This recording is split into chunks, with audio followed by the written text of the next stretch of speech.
Umar boycott boycott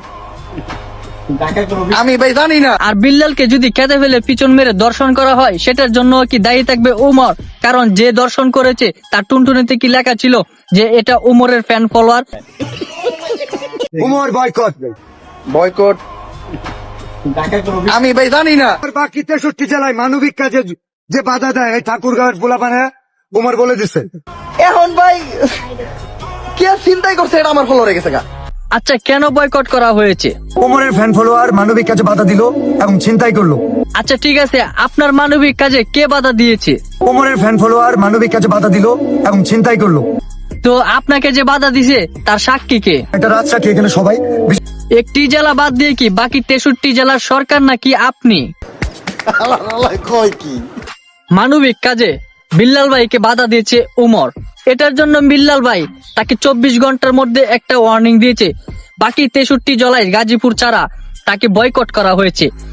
Umar বাকি 63 জেলায় Umar boycott. এখন আপনাদের মতামত কি? উমর কি আসলে বাকি 63 জেলার মধ্যে বয়কট থাকবে? এখন আমরা জানি মানবিক কাজে বাধা দেওয়া অন্যায়। কথা হচ্ছে এটাই, বিল্লাল ভাইকে যে চিন্তাই করেছে ওমর বা ওমরের ফ্যান ফলোয়ার, বিল্লাল ভাইকে যে চিন্তাই করেছে ওমরের ফ্যান ফলোয়ার, তার কথাতে এটার কি কোনো প্রুফ বা কোনো ধরনের প্রমাণ বিল্লাল ভাইয়ের কাছে আছে? আর বিল্লাল ভাই যাকে রাজসাক্ষী হিসাবে তৈরি করেছে বা যাদেরকে রাজসাক্ষী হিসাবে ধরছেন তারাও তো বিল্লাল ভাইয়েরই লোক।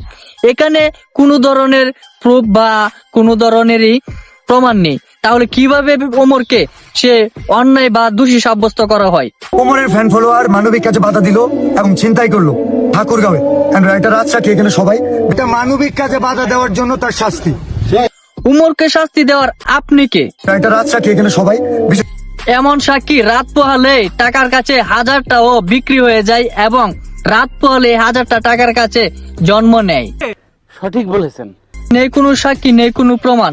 সেখানে যদি ওমরকে দোষী করা হয়, রাস্তাঘাটে যদি ওমরের কিছু হয়, তাহলে দায়ী থাকবেন আপনি, কারণ বারবার ওয়ার্নিং দিচ্ছেন আপনি। তাই যদি প্রবেশ করে সেটার জন্য যদি উমরের কোনো ক্ষতি হয় সেজন্য তার শাস্তি। এখন কথা হলো, বিল্লালকে যে কোনো জায়গায় যদি চিন্তাই করা হয় সেটার জন্য কি দায়ী থাকবে উমর? চিন্তাইকারীর পিছনে কি লেখা ছিল যে এটা উমরের ফ্যান ফলোয়ার? আর বিল্লালকে যদি কেঁদে ফেলে পিছন মেরে দর্শন করা হয় সেটার জন্য কি দায়ী থাকবে উমর? কারণ যে দর্শন করেছে তার টুনটুনিতে কি লেখা ছিল যে এটা উমরের ফ্যান ফলোয়ার? আর বড় কথা হলো, এখন বিল্লালকে যদি আরো নানান ধরনের জায়গায় চিন্তাই করা হয় সেটার জন্য উমর ভাই কখনোই দায়ী থাকবে না। কারণ যে চিন্তাই করেছে সে কিন্তু কখনোই বলে নাই যে এটা উমরের ফ্যান ফলোয়ার। সঠিক বলেছেন। নিজে থেকে যদি আপনি আবার নতুন করে ভাইরাল হওয়ার নেশায় যদি একে অপরের দোষ দেন তাহলে এটা কখনোই কোনো ধরনের অডিয়েন্স মেনে নেবে না। ঠিক আছে।